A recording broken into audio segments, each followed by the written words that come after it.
मैंने तमीज ना सर तुम्हें तमीज ना कर, तमीज ना गाल कर। तू गलत टॉपिक बात कर रही है, कह रही है लड़कियां ने चाहिए। अच्छा। मैं नहीं जानती किसी ने भी। तो फिर क्यों बक्की पई है? तू फिर गल करदा तो फलानी कौन है की? अच्छा लड़ियां क्यों जी तेरियां भैणां होणगियां हैं? लड़ियां तेरी कोई आदा मुंह बंद रख परे। पीछे करके गल कर। बलोचनी बड़ी मशहूर है, वो कौन है? सानू नहीं पता मेरे नाल का तो बदतमीजी पीछे आ जा। जी मैं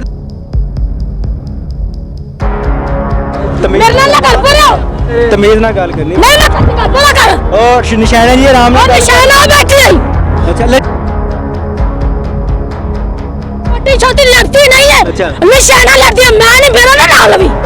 तू होनी मेरे ते भी ऐपर होनी। तो तुसी क्या पर रोंडे आ तो टॉपिक ना बदल जनाने हो। के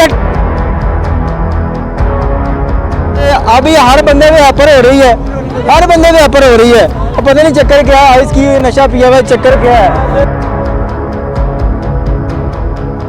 पर किसी नाल पंगे लैन नहीं है। जिंदगी में तो लोग आते मैं खास केड़ा बात। जा चले जा जा एवे लोग क्या सुनते रहो। अच्छा जा चले ते कहदा बंदा नहीं मैं बैठ चो लड़ के गल इनको के हाथ लावे। मैं भी देखा आज की देखो ते इसमार खान है। की होया जी गाना कर दी लोकां दिया बहना दिया। बक्की क्यों पईयां? मैनू कुछ भी नहीं किया। कहंदी है जिन्ने भी बैठे ने कंजर है आखे लौड़िए कंजर ने तू इथे भैनी वाल नु आई है फिर ओए आधा मुंह बंद कर ले। लड़ क्यों नहीं है जी? लंगर तो लड़ आ गंदे काम कर दिए नहीं इथे आके। सरजी को अंकल बात में बोली है। इधर आ। झूठ नहीं बोलना। वो अंकल साना नहीं बोली। केड़ा अंकल ले और अंकल नु ले आई नु झूठ बोलनी है।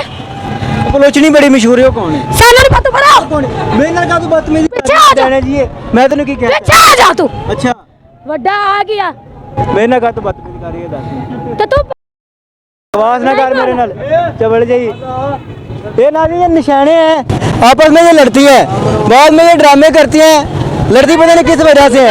मैं तू आनी नहीं आ। अच्छा मैं कि तू बाहर नहीं आई। करके मैंने तमीज ना सर गल तूने तमीज ना कर, मैंने तमीज ना गल कर। तू गलत टॉपिक बात कर रही है, कह रही है लड़कियां ने चाहिए। मैं नहीं जानती किसी ने भी। तो फिर क्यों बक्की पई है? तू फिर गल करदा तो फलानी कौन है की? अच्छा लड़ियां लड़ियां क्यों जी तेरियां भैणां होणगियां हैं? लड़ियां तेरी कोई आदा मुंह बंद रख परे। पीछे करके गल करनी। मेरे नाल गल परे। तमीज ना गल करनी। नहीं मैं करती गल परे कर। और निशाना जी आराम और नाल गल निशाना बैठी है। अच्छा लड़ियां क्यों जी बक्की तेरे क्यों पई हैं? नशा बेचदे ने तां करके लड़ियां। केड़ा भैन चोद कहंदा है? ਤੇ ਫਿਰ ਕਿਉਂ ਲੜੀਆਂ ਜੀ? ਕਿਉਂ ਉਹਨਾਂ ਨੂੰ ਮਾਰਿਆ ਕਿ ਮੈਂ ਆਪ ਵੇਖੇ ਤੇਰੇ ਵਾਲ मैं किथों आ रही हूं?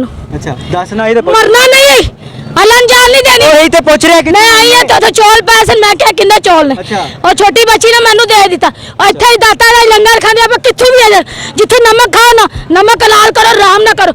ओथे बैठी कहंदी आ सारे आखे इत्थे कंजर बैठे ने साडे सियालकोट आके जाके देखो। मैं क्या भैन चोद इत्थे ही खानी ते इत्थे सारे नु कंजर कहनी है आखे लौड़िए तो है ही कंजर ने। ਇੱਥੋਂ ਲੜੀਆਂ ਜੀ।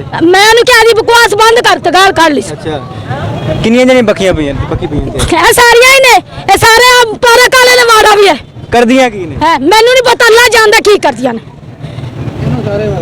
राजा ये छोटी छोटी बातों पर लड़ती हैं। छोटी छोटी लड़ती नहीं है। अच्छा। निशाना लड़ती है, मैं नहीं मेरा ना नाल भी। तू होनी मेरे ते भी ऐपर होनी। तो तुसी क्या पर रोंडे आ तो टॉपिक ना बदल जनाने हो। ਕਿਹੜਾ ਟੌਪਿਕ ਬਦਲਿਆ तो छोटी छोटी बातों पे लड़ती है और सियाल कोठियां लड़दियां ने अच्छा तो लौड़ियां नु गालां करदियां ने। लौड़ियां तो फिर इत्थे अंब लैन आंदियां ने। तो फिर मेरे ते क्यों ऐपर हो रही है? अच्छा ये नाज़रीन ये इस तरह लड़ती है यहाँ पर। यकीन करें मैं यहाँ से गुजरा, कैमरा ऑफ था, उन्होंने इसको बालों से पकड़ा उधर नीचे गिराया हुआ था। 3 औरतें इसके ऊपर चढ़ी थी, इसको मार रही थी। और अभी हर बंदे में ऐपर हो रही है, हर बंदे में ऐपर हो रही है। अब पता नहीं चक्कर क्या है, इसकी नशा पिया हुआ चक्कर क्या है, वो क्या है। मैंने बदतमीजी नहीं करनी ਹੁਣ ਲੱਗਾ ਜਿਵੇਂ ਭੋਗਾ ਲੱਗੀ फिर असि लड़ रहे सा ओला किसे छुड़ाया? ਨਹੀਂ ਤੇਰੇ ਨਾਲ ਕੋਈ ਗੱਲ ਕੀਤੀ ਕਿਸੇ ਨੇ लगन दो छाड़ दो मैं जरा जा जा नहीं नहीं ओ जान दो यार चल जा होएंगे आप जा चले जा। दाढ़ी कोई जा। ओ ये नाज़रीन ये और लड़ाई खत्म करनी, चल जा उधर जा जा जा नहीं मैं जा जा जा। तू जा। और किसी नाल पंगे लैन नहीं है। जिंदगी में तो अल्लाह दे हाथ में खास केड़ा अच्छा बात जा चले जा जा चले। एवे लोग क्या सुनते रहो। अच्छा जा चले जा। ते कहदा बंदा नहीं मैं बैठ चो लड़ के गल इनको के हाथ लावे। मैं भी देखा आज की देखो ते इसमार खान है। नाज़रीन पारा अभी हो गया। आया अच्छा जा चले जा। आप छोड़े अच्छा ये नाज़रीन ये सिचुएशन है, यहाँ पर पहले ड्रामे किए जाते हैं, बाद में लड़ाइयाँ की जाती हैं, बाद में सारे मामले इस तरह वाइंड अप किए जाते हैं। ये चीज़ें हैं दाता दरबार की, ये एटमें हैं दाता दरबार की, जिन्होंने यहाँ का निज़ाम ख़राब किया हुआ है, बदनाम किया हुआ है और सारा कुछ यहाँ पर करती हैं। जिसम फरोशी भी करती हैं, आइस भी बेचती हैं, नशा भी बेचती हैं और पता नहीं क्या क्या यहाँ पर निज़ाम चलता है और अदारे हमारे आंखें बंद करके बैठे हुए हैं। ये चीज़ यहाँ पर सवालिया निशान है।